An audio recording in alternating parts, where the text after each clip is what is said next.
Greetings, YouTubers. Good morning, good evening, good afternoon, good night, depending on where you are.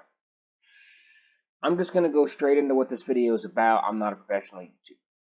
The topic of this video is why I believe people should stay away from PvP games. So, to understand what I mean by PvP games, just to make sure everyone's clear, I mean games like MOBAs. This could be anything from Smite, Overwatch, games like that. Smite, Overwatch, Call of Duty, stuff like that. I mean, there might be some rare exceptions out there, like Dead by Daylight and, Fortnite even. But, like, regardless of what the type is, the point is PvPs are a very toxic environment. Alright, and it's not just that. Okay? So if you think about it, alright, when you play a PvP, do you ever notice like it's more of an addiction? Like if you were to play Overwatch or Smite, those are some really popular games out there. I've personally played both of them in the past. I mean, I just got done playing Overwatch, and what happened on there actually is what spurred me to make this video. Have you ever noticed that it's almost like you're chasing a high? Like whether it's any kind of PvP, like you're always like in there, and it's like if you're not being toxic yourself, someone else is. Like somebody, either you're blaming somebody or somebody's blaming you. I mean, not everybody does this, but I say at least half of the community, if not more, does. In fact, I think there's a lot more people that do it than there is not. You know, and why do you think that is? It's because everybody wants to win, right? So if you're everybody's in there chasing a high, just like you are. They're all wanting to get their win. They're wanting to get a win. I mean, I've never gambled, but I've known people who gambled. And I don't know if you guys have ever known anyone who's gambled. But when people go to a casino, they're doing the same thing that you're doing when you play a PvP. And if you ever paid attention to a gambler, you might notice they never have any money because they're blowing it all at a casino trying to win a jackpot or a lottery or something of the matter. They're not going to casinos. They're buying those things at gas stations you see people buy, right? They go and buy these little paper games, these scratch off games. So they try to scratch off and get certain combinations of numbers or something so they can win a lottery. I mean, it's the same thing. They're chasing highs. The only difference between them and you kids is that you're doing it without having to really spend any money. What you're spending is actually time. They spend money and maybe time, but you spend a great deal of time. You waste your time playing a game where there's not really any benefit to it. You're just chasing a high. You're addicted. That's what it is. And when you don't get that high, after a certain amount of time, you start getting flustered. And if you don't get off the game, you're going to end up being toxic, as they call it, right? Right? So you see what's going on here? You see the truth? So ask yourself, what is really the point of these games? Just to have fun on beating somebody up? Killing them in the game with a gun or a sword or whatever the PvP is? I mean, you're wasting your time, in my opinion. You could be playing games out there. There's so many games out there that you could play, that you could spend that same time enjoying. And unlike in PvPs, you're not going to be like chasing highs. Okay? You're literally going to be, doing something. If it's a storyline game, you're going to see what happens in the story. Go play Horizon Zero Dawn. Go play, what's the name of that game? Dying Light 2 that came out recently, along with Horizon Zero Dawn Forbidden West. I mean, there's so many storyline games out there. If you're a survival game player, you could always play Ark. You could play Atlas. I mean, Atlas has a lot of negative reviews. But you get my point. There's so many genres out there you could play. I mean, there's just so many out there. So I'm not going to go bother going into all of them, obviously, because there's way more than I could name. But, like, there are so many games out there that you could play that actually have a purpose to it. You earn things. You do things. You're doing more than just chasing after some addicting high. Speaking of addicting high, the reason why they're so addicting is because think about it. It's a faster paced setup, right? I mean, most of these other games out there, you gotta grind them for hours, right? But in games like Smite and Overwatch, you only gotta play 5 to 20 minutes. And yeah, I mean, it's just like, I guess people, when they're not working, want to like have something they can just play. And I guess that kind of works, except it doesn't. Because it just sets up toxicity. And so if you think about it, they have you fooled. Okay, this is the next topic I wanted to bring up. They have you fooled in believing your skill matters. You should look up EOMM. Okay, it's basically some kind of, if you Google it, okay, it's some kind of thing that's designed to keep people. I'm having a hard time explaining it because it was confusing to me. But basically, how it works, and you can Google this yourself. Again, EOMM. Okay, it's a type of matchmaker. Okay, but it's not based on skill. More and more PvP games are actually using this. It would not surprise me if Overwatch 2 is definitely probably going to use it if Overwatch hasn't already used it.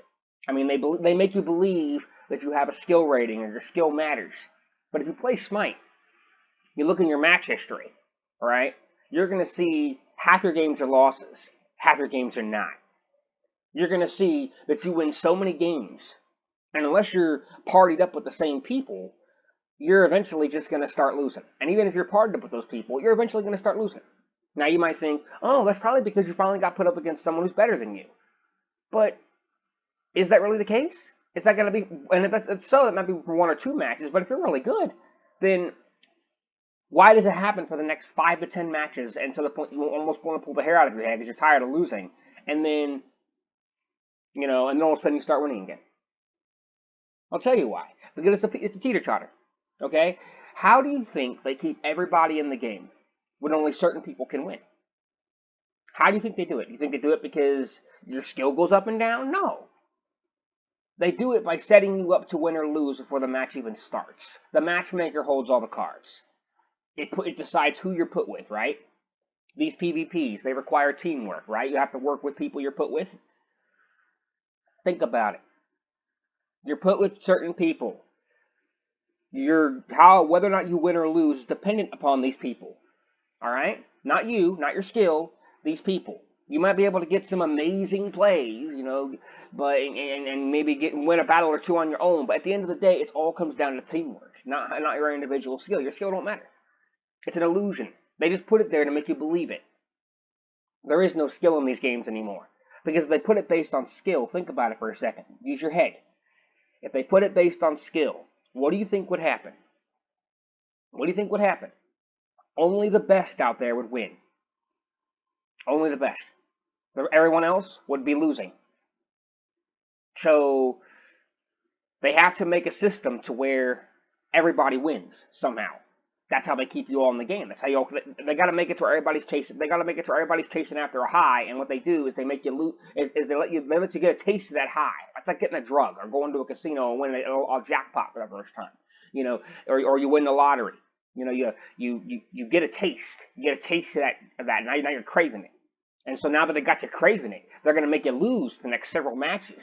Make you chase after it again, and they're going to make you keep playing despite how flustered you get. Until finally, once they push you hard enough, then they'll let you start winning again. But every time they let you start winning, someone else has to lose. So as you can see, it's one big fat juicy illusion. There is no skill in these games. It's all about them keeping you in the game as long as they can. That's what they want.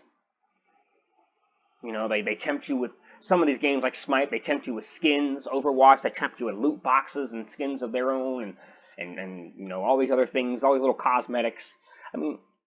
So yeah. The last thing I wanted to bring up on this video before I find closure is the punishment system, the ban system. The rules of these games. Okay? Now, we all get mad, right? We all do things, right? But let me ask you something. How many players do you think play these games? Hundreds? No, a lot more, right? Thousands? More. Tens of thousands? Probably. If not more, at least. Smite and Overwatch, for example, are very popular. Okay? So how many people do you think play those games constantly? So, do you really think that Blizzard or Hi-Res Studios really looks at reports? Well, tell me, if you were in a company, would you look at 10,000 reports or 1,000 reports that might come in every day? From all the toxicity that goes on in these games, would you look at that many reports? No? I didn't think so. I wouldn't either. So, What do you think they do when that happens? They set up an automatic, they have a program, they set up an automation system. And they have some kind of, what they do is they accumulate enough reports on your account, okay? And when enough reports come in, they probably don't even look. They just wait for enough players to report you, and then they'll either warn you or they'll just take immediate action. In other words, they don't even look and make judgments. Because there's too many of us. There's too many people playing.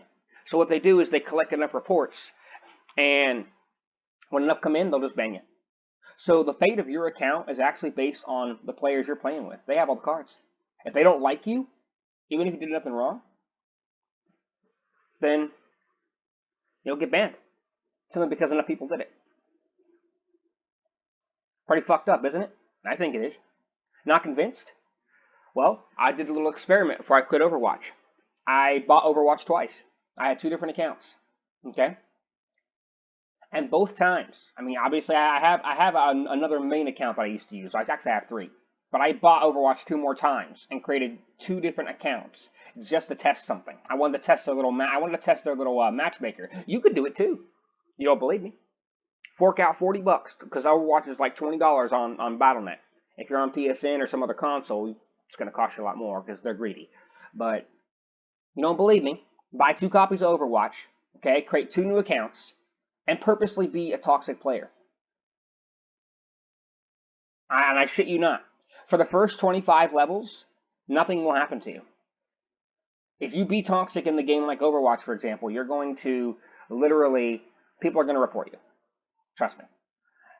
They always do. Okay? And literally, as long as I was under 25, nothing happened. I got one warning. One. And it was automated. It said basically a large number of players avoided me. At first I thought, maybe I wasn't going to get into Quinn use, and they said your Quinn use times might be longer, but they weren't. You know why they weren't? Because despite how many people avoid you, there's so many people playing these games that, nothing's going to happen. They're just trying to deter you by making it seem that way. It's an illusion. They don't care. At least not for the first 25 levels. So for the first 25 levels, since you're considered new, you don't even get punished. They don't even, I'm getting somewhere with this, right? So as soon as we hit 25 though, because I did this on both of my accounts, for the first 25 levels, I was toxic in 90% of my games on purpose. Because I wanted to see how long it would take Blizzard to actually ban me. To do anything about it. I wanted to see if they did something or if it was automated. And I used 2 accounts to confirm it so there wasn't just some kind of coincidence, And it was the same result on both of my accounts. Nothing happened until I hit 25. That level was very, very particular because that level is what levels require for you to be able to go into competitive play. When I hit level 25 on both of my accounts, that's when I got suspended. And you know what the most ironic part was? It happened not an hour after, so as soon as I turned, level 25, right? For the next 2 or 3 games, so not even, because every game in Overwatch is 5 to 10 minutes? So, for the next 2 or 3 games, okay, I literally just did the same thing after hitting 25, and only after, the second or third game, so maybe 10, 15 minutes, after I hit 25, I suddenly got banned. Now, on my first account, I got banned in the afternoon. It was around 2 o'clock my time. But on my second account, which was last night, it was about 3 or 4 in the morning. Very different set of times, right? And ironically, it was also on both accounts. It was 2 to 3 games after I hit 25. I don't know what that tells you folks, but you know what that tells me? It's an automatic system. Some automatic system detected that I had received enough reports, and it just applied punishment. Didn't even give me a reason, told me to check my email. And how much you want to bet the email was also automated. Because when I went to the part where they said I could appeal, it took me to their website and I had to go and find customer support. Now, why would I have to do that if customer support banned me? Because it was an automatic system. Do you understand what I'm trying to tell you here, folks? Whether it's Smite, Overwatch, you try it out for yourself. Buy 2 copies of Overwatch, you don't believe me. Okay? It's an automatic system. They don't check your reports. Or the people who report you. They just wait for enough reports to be put on your account, and then the automatic system is what bans you. They don't ban you. Some kind of machine bans you. Think about it. They're a company, okay? They don't care about your reports. They only care about keeping the game running, keeping y'all hooked. These PV. So the point of my video, I'm wrapping it up now. It's been 15 minutes. Okay. My point of this video is this: stay away from PvP games. That's my opinion. You're wasting your time on them. Okay. And not to mention, it's very easy to create Smurf accounts. When I was playing Overwatch, Smurf accounts, I could tell by how players played, and they're like level 8, and they're playing like better than players I've seen. They're like silver and gold. Oh, those are just amount of time. No. It's all broken. Okay. Same thing with Smite. I mean, people Smurf. I've done it. I've Smurfed. Okay, I've created new accounts. They're too easy to do. You create a new email, it's easy. Their ban systems don't work. Okay, their ban systems are automatic. They're all dependent upon players. All they gotta do is report you enough times, and they won't even look. You could have done nothing wrong. Just get enough reports, and you're gonna get banned. And this probably applies to most PvPs. There is no skill. It's all an illusion. They're trying to keep you hooked. You're chasing a high. You're doing nothing. You're like a gambler at a casino. Why are you wasting your time on games like that? Go play something that you can actually enjoy, that's actually fair, that isn't some kind of fat illusion that's just trying to get you to wear cosmetics. Go enjoy other games. All right, y'all have a good day.